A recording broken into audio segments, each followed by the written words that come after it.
Hi friends, welcome to legal ഡയസ്. ഈ വീഡിയോയിൽ നമ്മൾ ഡിസ്കസ് ചെയ്യാൻ പോകുന്നത് ഇൻഫർമേഷൻ ടെക്നോളജി ലോ എന്ന് പറയുന്ന ആ ഒരു സബ്ജക്റ്റിൻ്റെ അണ്ടറിൽ വരുന്ന ടോപ്പിക്സ് ആയിരിക്കും. ആൻഡ് ഇതിൻ്റെ അകത്ത് നമ്മൾ ഇതിന് മുന്നത്തെ കുറച്ച് വീഡിയോസ് ഇട്ടിട്ടുണ്ട്. അതിൽ ഇൻഫർമേഷൻ ടെക്നോളജിയെ പറ്റിയും ഇൻഫർമേഷൻ ടെക്നോളജി ആക്ടിനെ പറ്റിയൊക്കെ പറഞ്ഞിട്ടുണ്ട്. ആൻഡ് ഈ വീഡിയോയിൽ നമ്മൾ പറയാൻ പോകുന്നത് AIIMS and objectives of the information technology act 2000 എന്നുള്ളതാണ്. എന്തിനാണ് ഈ ഒരു ഇൻഫർമേഷൻ ടെക്നോളജി ആക്ട് കൊണ്ടുവന്നത്?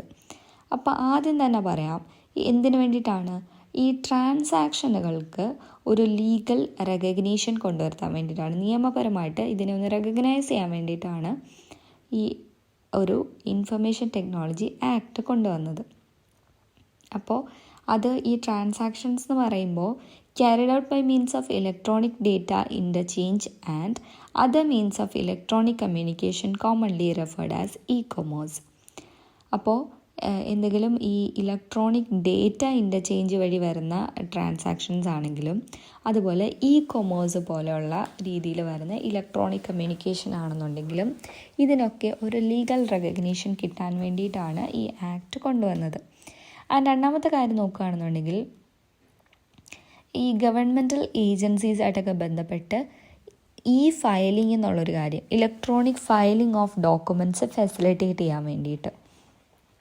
പിന്നെ അടുത്തത് നോക്കിക്കഴിഞ്ഞാൽ ഇലക്ട്രോണിക് സിസ്റ്റത്തിനെയും അതുപോലെ തന്നെ ചില മെസ്സേജുകളുടെ പ്രൈവസിയും പിന്നെ അൺഓതറൈസ്ഡ് ആക്സസിൽ നിന്നും കമ്പ്യൂട്ടറിനെയൊക്കെ പ്രൊട്ടക്റ്റ് ചെയ്യാൻ വേണ്ടിയിട്ട്. അതും ഈ ഒരു ആക്ടിൻ്റെ ഒബ്ജക്റ്റീവാണ്. ദെൻ നാലാമത്തെ പറയുകയാണെന്നുണ്ടെങ്കിൽ എന്തെങ്കിലും തരത്തിലുള്ള ഫ്രോഡ്, ഫോൾസിറ്റി അതുപോലെ തന്നെ മിസ്റെപ്രസെൻറ്റേഷൻ ഇതൊക്കെ പ്രിവെൻറ്റ് ചെയ്യാൻ വേണ്ടിയിട്ട്. പിന്നീട് അടുത്തതാണ് കൊമേഴ്സ്, ഗവേണൻസ് ഇതൊക്കെ പ്രൊമോട്ട് ചെയ്യാൻ വേണ്ടി. പിന്നെ നോക്കുകയാണെന്നുണ്ടെങ്കിൽ ഇപ്പം കമ്പ്യൂട്ടർ ക്രൈംസ് ഒക്കെ ഉണ്ട്, സൈബർ ക്രൈംസ് വരുന്നുണ്ട്. അപ്പോൾ ആ ഒരു സൈബർ ക്രൈംസിനെ പ്രിവെൻറ്റ് ചെയ്യുക, അതിന് വേണ്ട പ്രോപ്പറായിട്ടുള്ള പെനാൽറ്റീസ് അവിടെ പ്രൊവൈഡ് ചെയ്യുക. അപ്പോൾ അങ്ങനെ പെനാൽറ്റീസ് ഉള്ളതുകൊണ്ട് തന്നെ ആ ഒരു ക്രൈം അവോയ്ഡ് ചെയ്യുക എന്നുള്ളൊരു ഉദ്ദേശമുണ്ട് അവിടെ. അഥവാ ആ ക്രൈം കമ്മിറ്റ് ചെയ്താൽ തന്നെ അതിനുള്ള പെനാൽറ്റീസും അവിടെ കൊടുത്തിട്ടുണ്ട്. ദെൻ അടുത്ത എന്താണെന്ന് നോക്കിക്കഴിഞ്ഞാൽ ഈ പറയുന്ന ആക്ടിൻ്റെ പ്രൊവിഷൻസുമായിട്ട് കംപ്ലൈ ചെയ്യുന്നുണ്ടെന്ന് ഉറപ്പ് വരുത്തുക. അതുപോലെ തന്നെ ഈ ഒബ്സീനായിട്ടുള്ള എന്തെങ്കിലും അശ്ലീലമായിട്ടുള്ള ഇൻഫർമേഷൻസൊക്കെ പബ്ലിഷ് ചെയ്യാതെ തടയുക.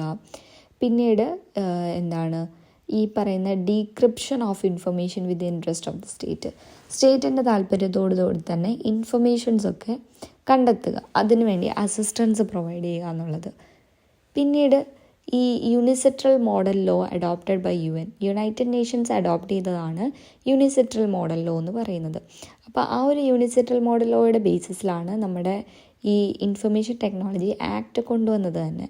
അപ്പോൾ അതിൻ്റെ പ്രൊവിഷൻസൊക്കെ ഇംപ്ലിമെൻറ്റ് ചെയ്യുക എന്നുള്ളൊരു ഉദ്ദേശം കൂടി ഈ ഒരു ആക്ടിൻ്റെ ഒബ്ജക്റ്റീവായിട്ട് വരുന്നുണ്ട്. ആൻഡ് നമ്മുടെ കുറേ ആക്റ്റുകളുടെ അമെൻമെൻറ്റും ഇതിൻ്റെ ഒരു ഒബ്ജക്റ്റീവാണ്. അതായത് Indian Penal Code, Indian Evidence act, then bankers Book Evidence act and the reserve Bank of India act, ഇങ്ങനെയുള്ള കുറച്ച് ആക്റ്റുകളുടെ അമെൻമെൻറ്റ്സും ഇതിൻ്റെ ഒരു എയിംസ് ആൻഡ് ഒബ്ജക്റ്റീവ്സിൽ നമുക്ക് പറയാൻ പറ്റും. സോ ഇങ്ങനെ ഒരു 9 ഒബ്ജക്റ്റീവ്സാണ് ഇതിനകത്ത് വരുന്നത്.